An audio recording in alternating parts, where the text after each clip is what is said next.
Welcome back, YCN Sports Talk. Jeremy Stout, Andrew Zerhide, and the NFL Draft Thursday night at 8 p.m.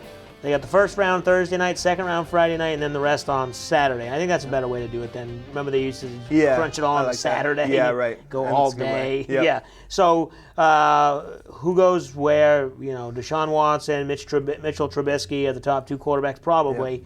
Does Cleveland take one of them? They have 2 picks in the first round. Do they both go in the first round? What are your final thoughts on that?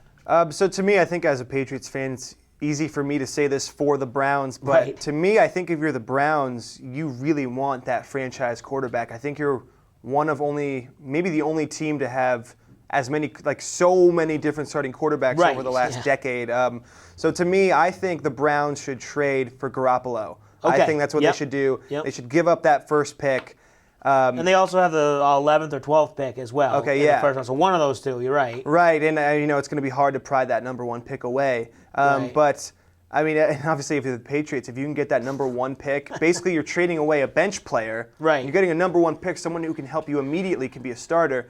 And imagine if they got Myles Garrett. Myles Garrett. Yeah. And solidify that defense. That would be unbelievable. Scenario. Yeah. So do you think the Patriots are going to trade back in? Obviously, they don't pick until the third round. So do you think they'll? I mean, we talked about it a little bit.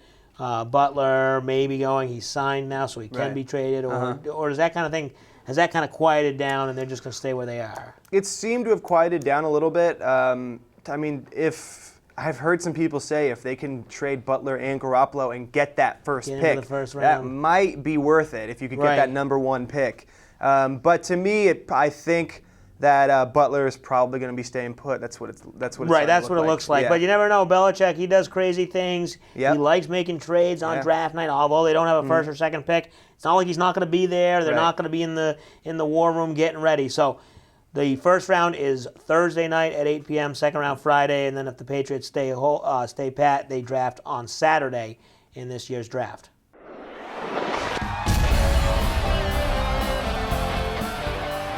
YCN Sports Talk Picks of the Week are brought to you by Salt Hill Pub, with locations in Lebanon, Hanover, Newport, and Newberry.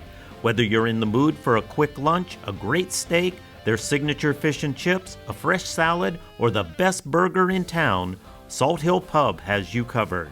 And yes, everything on their lunch and dinner menu is available for takeout. Alrighty, here we go. Another 5-pack of NBA picks. And to lead it off, Hawks-Wizards, series tied 2-2. Who you got? I'm going with the Hawks. I think Dwight Howard and Schroeder and Teague, I think they're an underrated team, and I think they've been stepping up.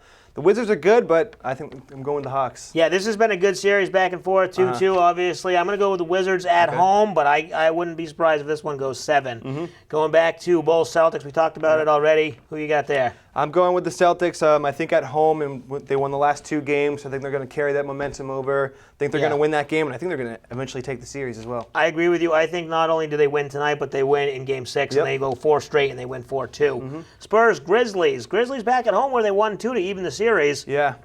What do we got? I mean, I think those, honestly, there's some luck involved. I think the Spurs are probably the second best team all in the NBA behind the Warriors. So I'm going with the Spurs. I think Kawhi Leonard's going to lead his team. So going with them, definitely. The Spurs-Grizzlies matchup is an interesting matchup. Spurs obviously winning all 3 home games. The home team has won every game. I'm going to go with the Grizzlies and even it up. Spurs are so good, but I don't know. Maybe the Grizzlies can find something tonight to extend the series, or that one's Thursday, rather. Raptors and Bucks, and this has been an interesting series. Bucks were up early. Raptors back on top. Who you got? So I think the Raptors are probably the better team overall, but I'm going with the Bucks. I think Giannis Antetokounmpo, is that how you say it? It's a crazy name. The Greek freak. I think he's going to lead his team. What does he have, like a 7-foot wingspan or something? And he can dribble the ball. He can play point guard. He can do everything. And I agree with you. I think the Bucks get that one and even that series back up. Finally, Clippers and Jazz. Obviously, Clippers with the injury. Blake Griffin out. Jazz look like they might be in control. Yeah, I'm going with the Jazz. I think Gordon Hayward is a very good player. I would go with the Clippers if they were healthy with Blake Griffin, but without him, that's a huge piece out of their team. So and it seems like, I don't know whether it is the Clippers, either they have bad luck or they get the wrong system or what. They always seem to falter when it comes to the playoffs. I think Jazz win the game, and then they take the series as well. So Lots of NBA playoffs, as we talked about. We'll be talking about that for probably another month or two. Yep. The way this goes, hopefully the Celtics, when we come back next week, will still be in the playoffs. Yeah, right. So don't forget that YCN Sports Talk premieres every Wednesday night at 7:30 p.m. Thanks for watching.